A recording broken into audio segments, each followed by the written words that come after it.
Welcome to the Lighting Coach. Today I'm here with a friend of mine. We've known each other for 25 years.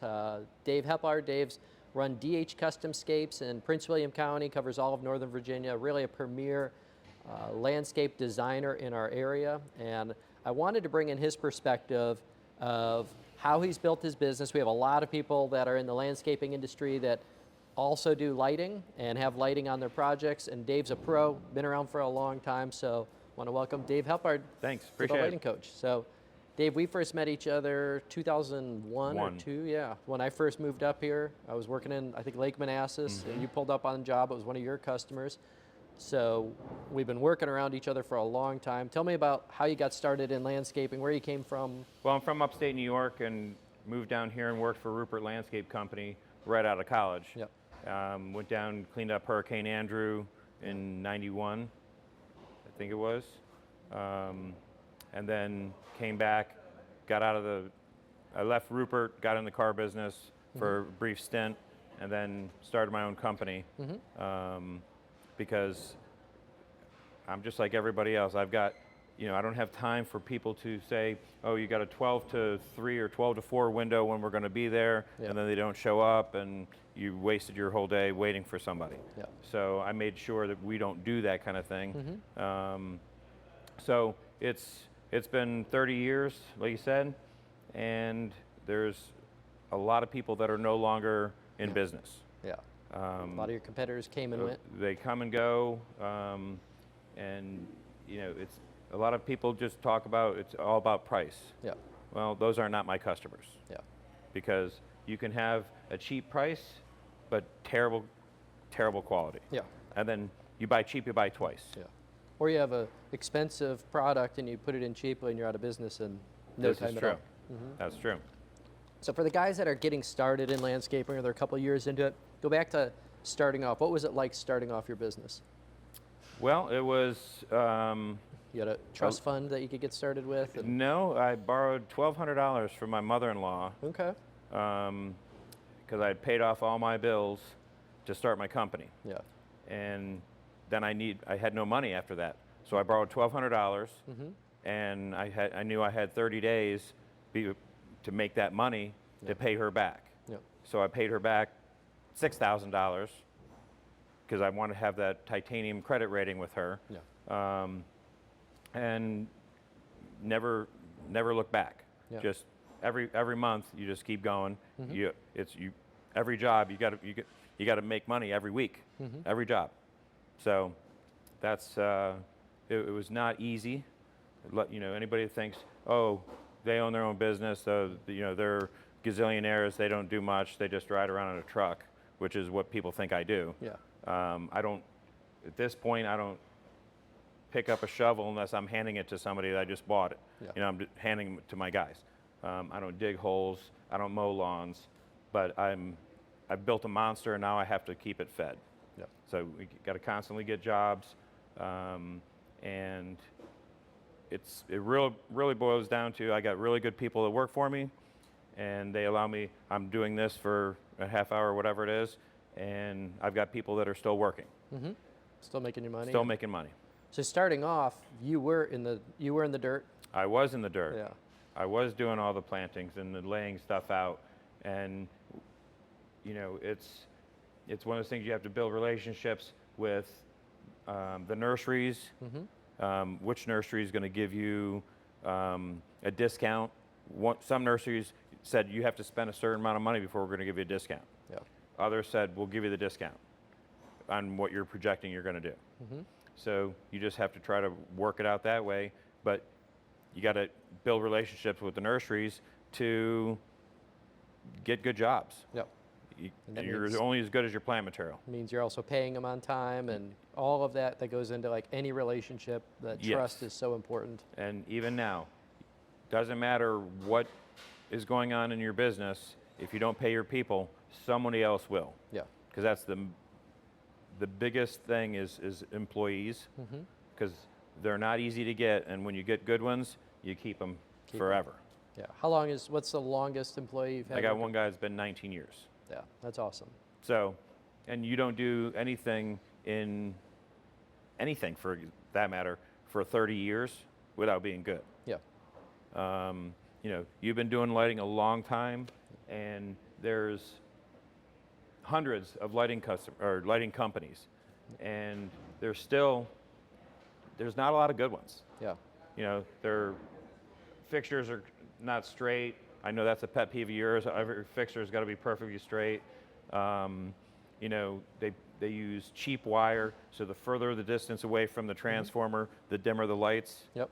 That doesn't happen with yours. Yep. They don't bury it. They don't bury it. You know, they put the wire right underneath, going across the edge where us landscapers are going to be edging it, and it's going to cut it every time. Yep. So that's just a pain for the customer. Yep. So you think about all that stuff, and that's why you're as successful as you are. Yeah. So getting started, how did you, you know, obviously you have to understand plant material. Well, I have a degree in landscape architecture and development. Okay. So this was not I lost my IT job. You know, I've got a shovel and a truck and a wheelbarrow. I'm a landscaper. Yeah. This is what I do every day. Mm-hmm. We have a design program where I take a digital picture of somebody's property and I can show them exactly what the property is going to look like, like you do with your our renderings. And drawings. Yeah. So that's the biggest thing, and I think doing exactly what you say you're going to do when you say you're going to do it, business is easy. Yeah. I mean, at that point, you got to show up. Yeah, and you got to show up and you do what you say you're going to do. Show up and be consistent. Yeah. Now you've always been, I remember when we first started off and I walked on your mulch and you're like, Don't get out. You guys have rake marks, you know, take a lot of pride in our edging and mulching. The design. And, you know, Patrick came walking across, I'm like, dude, what are you doing? Yeah. It's like, it's I mulch. mean, he's like, it's just mulch. I go, back off the mulch. Yeah. Walk in the grass. Walk in the grass. Yeah. And you're meticulous on your jobs. Your edging is deep. Yes. You know, your ankle breakers, as we call them. Yeah. But it separates us from everybody else. Yeah. You know, and even with, like, we do maintenance, stow. When my guys are mowing the grass, they're cutting it on angles and crisscross because if the customer comes this way, they want to see the lines. And if they come from this way, you see the lines. Yeah. A lot of guys just mow it parallel to the street.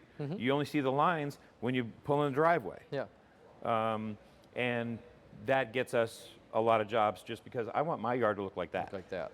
Because you have that defined grass. Yes. You have the lines put in it, which, you know, to a lighting person, like, we don't think about that till it's just like lighting. Like, until you see it, you don't know, like, what the possibilities are. And then when you see someone that does something special and you get that artistic design put into, you know, your plantings and your grass and pay attention to the details, it transforms the property. It looks like a resort, a golf course, like that somebody actually cared for it and took care of it. Yeah, and not everybody is going to be willing to spend the money to do it the right way. Yeah. There's some people that are just, is it cut? Is it green? That's all I care about. Yeah. Are there weeds? Are there weeds? As long as they're green, I'm good. Yeah. That's not going to be our customer. Yeah. You know, somebody that wants night lighting at their house, and you already know what you're up against because you pull up and there's plastic solar lights. Yeah. And they're good with it. Yeah. Yep. That's not you. No, that's not what we do. So talking about the education you went through, like, that's something you don't see a lot of people. They just jump into landscaping, or maybe they work for a company and then they're like, how hard could it be? Well, like everybody says, oh, I used to do landscaping in high school and college. Yeah. Well, everybody did that. You know, very few people have a degree, have a job in their field where they have a degree. Yep. I mean, there's a lot of people that are, you know, they've got an accounting degree, but they're in IT. Yep. They're not doing any accounting work. So it's helped me in, you know, being able to identify trees and shrubs and know what I'm talking about to the customer. That puts them at ease. Yeah. So what have you had to work on continuing education? Like, plant materials change in 20 years. We have more plants that haven't been around. No. How do you stay on top of trends and things going on? And obviously pavers were 25 years ago were a new emerging thing. Well, what I've done is I only do what we do. I've been successful doing that. The moment you get outside your over the tips of your skis, doing, you know, cutting down trees or doing pavers or doing something that you're not familiar with or not good at, that's when you can get crushed and lose a lot of money. Yeah. So I usually refer people, like, I don't do lighting, but I can call you to do my lighting. So I'm only going to refer people to me or to my customers that I've used a lot. That make because you look good. I know how I am with them. I know how you are with your customers, so it's an easy transition. Yeah. You know, if I needed trees to be taken out, I call Johnny Curtis, you know, Freedom Tree Service. He comes and takes care of it, and I don't have to worry about it. I just know it's going to be done properly. Or if I have, you know, a paver, you know, whatever I need, I got people for everything. So that's how that's a kind of an added benefit to my customers. Yeah. And that's a struggle that I think a lot of landscapers, they're starting their business and they're just hungry for money. So they start. They'll do any job, like, and they don't care if they're making money or not making money. Keeping the guys busy. Just to keep people busy, and they end up getting crushed. They get crushed. And I've seen them running high voltage lines for the electrician to like. Not calling Miss Utility. Yeah. You know, that's a huge no-no. Yeah. Yeah. So we get into lighting. You build beautiful areas. You know, how important, and I know you've put lighting into your projects, how important is the lighting aspect onto your project? What impact does it have? You know, the customers will have a significant investment in their property for the landscaping. And just because it gets dark doesn't mean that they don't want to see that investment. Yeah. There's a security aspect. If somebody's going to break into a house, they're going to break into one that's dark. Yeah. Okay? So you have that. Then you have the aesthetics where when you pull up at night and you see a house that's got crepe myrtles uplit, Japanese maples, you know, have two well lights on them. You know, there's nice pathway lighting. It's all supposed to be subtle. It's not, you know, we live right near Dulles Airport. So we don't need any planes circling, trying to find a place to land on their property. Yeah. It's not, hey, look at me, I've got money. It's just subtle. Subtle and beautiful. So when you show people, you know, you do nighttime demos. So a lot of times people are like, yeah, I don't know what that costs, but I want it. And then you set up a demo at night, and before you know it, they like add 15 or 20% more lights because it's addicting. Yeah. They're like, oh, I got that wooded area, and you're like, yeah, we could put some downlights on that or give the yard depth at night. And they're like, wow, I didn't think about that. I'm in. Let's do it. So that's where you guys excel, is you think outside the box. So how did you go from obviously starting off, you're building your business, you need jobs, to becoming high end and going after, because obviously the more artistic you are, the more you could charge, the more customers see the value in what you're doing. So how did you make that change, or did you start off right at the beginning saying we're going to be premium quality? And well, I always had we're going to be premium quality, and a lot of times people weren't willing to pay for that. You know, and in 30 years, we've gone through everything from the market taking a dump to COVID to, you know, whatever. I mean, everything. There was one year where we did one landscape install, and it was for Lake Manassas, and it was $30,000. Yeah. That was the only one for the year. Nobody was spending any money on new plantings. So we had to change gears, so to speak, and just do more maintenance. And then a year later, it turned full circle. Now we got to go back into that. Yeah. But I already had built up a good maintenance, because grass is going to grow no matter what. Someone's cutting it. Somebody's cutting it. Yeah. Whether you're cutting it or I'm cutting it, somebody's cutting it. So we just focused on certain areas. Like, I don't really go to Woodbridge often. Not to say I won't, but it has to be it has to be a good fit. Yeah. You know, you're going to find us, we're in Loudoun County, Prince William, Fauquier, and Fairfax.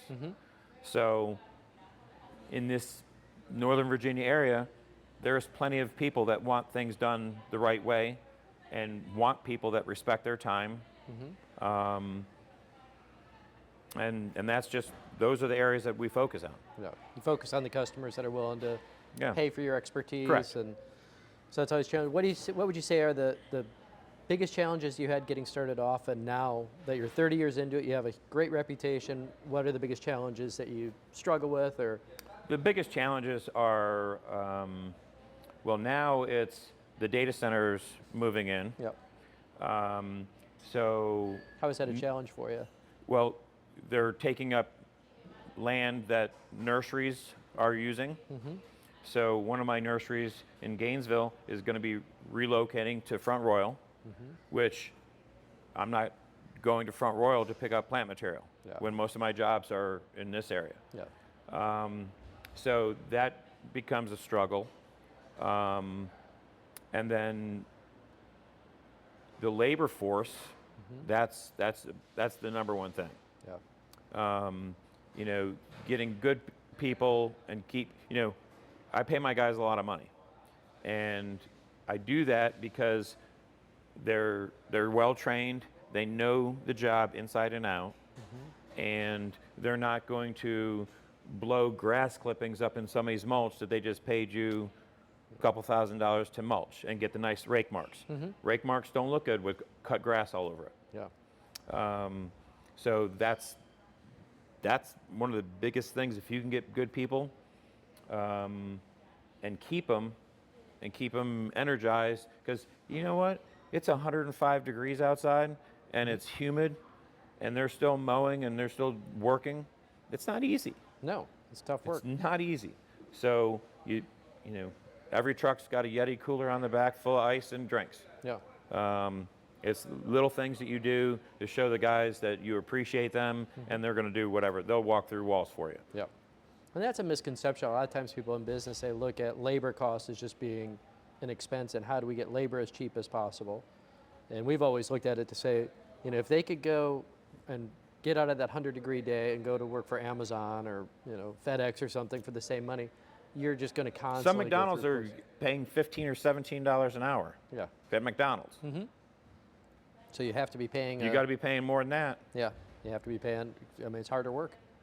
So, what is there anything? Is there anything else you do for your employees to keep them around? Like you have a guy that's been there 19 years. Obviously, he's had opportunities to move up in your company. Yeah, there's, you know, we try to do, you know, cookouts, and I take them, you know, buy them lunches and stuff like that. And I've also got customers that are really giving, so to speak. So they know that we're coming on a Thursday, and they'll have coolers out by the garage with Gatorades and or cookies or whatever. So the guys look forward to going there because they're getting treats, or they get pizzas on the jobs or whatever. You know, you got customers that'll give them. You know, everybody gets $100. You know, $100 to you and me doesn't mean much, but to one of those guys, dude, that's awesome. Oh yeah. They get jacked. Yeah. They're very happy. Yeah. So. Yeah, I've talked to business owners. They're like, all the tips come back to the business. I'm like, well, No, that's good. why would I do that? That's stupid. Yeah, I'm gonna get end of the year. I've collected $1,000 or something like that to my employees. It means everything to me. It's like, it's just, you know, a little bit of money coming in. So yeah, treating people with respect, dignity. Yeah. Training And them up. I don't say, hey, I'm the boss. Do it because I'm the boss. Yeah. I just treat them. I never say I'm the boss. They already know who signs the checks. So just treat them like you'd want somebody to treat you. Yep. So you have 30 years. Your plans are a couple more years. Probably a couple more years, and Yeah. then we'll see where we go. There's a lot of, 30 years is a long time to do one thing. Yeah. And labor it's not getting, like I could probably add 2 more crews if I had competent people. Yep. But we'll see what happens. And a lot of times, especially younger guys, they're not thinking of their exit strategy. So have you already thought what you want to do as far as looking to see how you could sell your business? Obviously, you're the superstar in your business. So we've talked to some people, and and you also get bombarded once you're in that arena. You start getting bombarded with private equity firms that are talking about, hey, we'll give you this, we'll give you that. We want you to do this. So there is some of that. But I think long term, there's other businesses that are interesting to me, like a outdoor or indoor pickleball facility. Yeah. You know, probably down in Virginia Beach or something like that. Yeah. Well, that'd be a dream. 'Cause Yeah, you love playing pickleball. it's You good. said you and your wife play Yeah. it all the time. Yeah, we play often. Yeah, that's awesome. Well, how many customers would you say, 30 years working in this area, how many homes have you touched? That's a That'd be a lot. Thousands, right? Thousands. Yeah. You know, we mow probably 150 yards a week. So, and then there's the aeration and overseeding. There's just people that call us just to do that. Yeah. Some people enjoy mowing their own properties, Yeah. which I shake my head like, ugh. I I mean, actually love getting on a tractor, but it's good to do it once and then you're done, but to do it every Saturday? yeah, so that's one of the things, you know, people are like, it's $85 a cut. And I'm like, yeah, but we do it in 31 minutes. You know, your acre and a half is done in 31 minutes. And it would take you 2.5 hours every week. Every Saturday afternoon on the hot ones, the cold ones, the rainy ones. So what could you do with 10 extra hours a month? Yeah. And they're like, or you know, what's your hourly rate at your job? So multiply. I mean, my $85. I mean, if you got $150 an hour hourly rate. Yep. And you're putting 3-4 hours into cutting your grass. Yeah. and You either have to just love doing it because you need. I know it's relaxing. The guys put the headphones on. They got a couple beers and they go out and mow. Oh yeah. Yeah, but when it becomes a job, yes. when it's like you get it all done, like that felt great. And then now you got to go do all the trimming. Yeah. And then you got to blow everything off. Yeah. And I know I've got a lot of business owners. I mean, we're all like always looking to save money, but you just get into it and you say, you really want to spend your time, you know, not growing your business, cutting your own grass, doing these things. So it's same thing as we talked about outsourcing, like where we can have, like you mentioned, you get over your skis where you try and do different things and it just ends up costing. And that's always where I've gotten in trouble in business too. Is like, sure, we could do that. I naturally like to. You're trying to help people out. Yeah, I can take care of that. Yep. And then you get into it and you're like, oh, geez, I shouldn't be doing this. Yep. You know, finally we're looking at lighting fixtures. That's what obviously I love. You've worked with probably every brand that's been out there. What do you see? You probably had times that you guys just put in some lights or something like that, and they're not the quality, and you just have problem after problem. What do you see? What issues have you seen in landscape lighting when you? The people that will come in, and like I said earlier, the further the distance, they're using cheap wire. They're using cheap fixtures. Yep. You know, people, they have to sell them a maintenance package because the light bulbs are cheap and they're blowing out every other month. Yep. So they feel like they have to, they're going to sign up for that. And if you just use good materials and good products to begin with, you probably wouldn't need to have that type of situation. Yep. Now, if you have, you know, there's nothing worse than having, you know, a spectacular lighting system and then you have 5 lights out. Going out. And it just doesn't, doesn't look right. You ever pull up to a house and someone you've been cutting the grass for a long time and all of a sudden they've lined path lights down in the grass on the driveway and you're like, this just made my job so much harder because now we're... Yes, and it happens all the time. Yeah. Or you'll come up and they've actually drilled holes in the driveway to recess lights in, and they don't use they're not even. They're all mismatched, and it just looks terrible. Yep. And then you got to run a snowplow over it. And then you got to run a snowplow over that, and then you're responsible for destroying all their lights. Yeah. Well, any final advice you have if there's young guys out there, guys that are struggling in landscaping or they're looking to add lighting, what final advice would you have to some of the younger people that aren't at your stature? You need to find good people, and you need to train the people to do it a certain way. You got to, number one, you got to know what the right way is, and then do it that way. And if you want to get to the next level, you have to be able to provide other options for people, whether it be lighting or maintenance or different avenues. And you got to find, like, call you Yep. to do the lighting. That way, that customer, you got that customer for life because you turned them on to a great lighting package. Their house appreciated quite a bit with the landscaping and the lighting. And then you get the pool guy, and then it just keeps going. And do you find they reciprocate and give you Yes. business as well? So Yeah. it actually works out better because you It's a specialize. win-win-win situation. Yeah, so that's an important thing is like we think we could do everything, but a lot of times if we specialize and do something it's- what we're best at. And it's really not what you know, it's more of who you know. Yeah, Because you know the right people, they can get you into a niche of clients that love the service. They're like, I don't know, who mows that yard? DH. Who does that one? DH. Well, then freaking get me DH. I want DH to do mine. yep, And so it almost gets to a status symbol. Oh yeah, I got DH that does my yard. yeah. You got 10 properties. Yeah. And final thing, you mentioned data centers. You know, obviously I fight the data center. Yes, you do. One point that I've made quite a bit in front of our board is just talking about like running a small business. I think that's the backbone of America because we actually provide jobs and you know our employees live in the community. We pay people well. We do all of that. But a lot of struggles that I've heard is like landscapers. You know, all the green industry is having places to park trucks. You know, what have you seen in that? Have you seen that those areas because we become over-industrialized in our county? You know, the places just to run your small business out of. It's extremely difficult, and you have you'll have certain neighborhoods that you'll see a bunch of landscape trucks all parked on the side of the road. Yeah. Or you have up in Lowe's in Gainesville, you'll have companies that are parking in the Lowe's parking lot. They've got 10 or 12 trucks in there.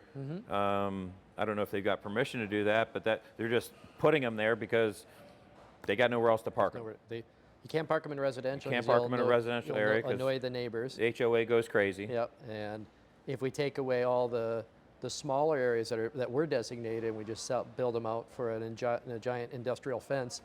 You know, And then what you have is you have the customer or the companies are going out of business. They're just selling off to whoever happens to have, maybe they got grandfathered into an area and they have 2 acres and they've got 6 different companies that are all operating on that 2 acres. Yep, and that just happened right around the corner from here. So, well, good. Well, I appreciate you coming in. Appreciate it. You're a gold standard for what you've done. You did the work at the beginning to get educated and learn learn your trade, and then you executed on it. And you've gone through the different stages of going from installing to designing, installing, and building it up to the point now you're not putting the shovels in the ground. You've trained people up. You've got the program. So Correct. You've had to evolve your business and your skills as you've gone, and you've done it successfully. 30 years and have one of the best reputations in Virginia. So Thank you. congratulations, and hope to come visit you when you get down to Virginia Beach, and we'll go play some pickleball. You'll Absolutely. probably beat me, but I dive for the ball and get super competitive where I shouldn't. But yeah, it'll be fun. So congratulations, and been great knowing you 25 years, and Appreciate it. good job building the business. So thanks for coming Thank- out. All right.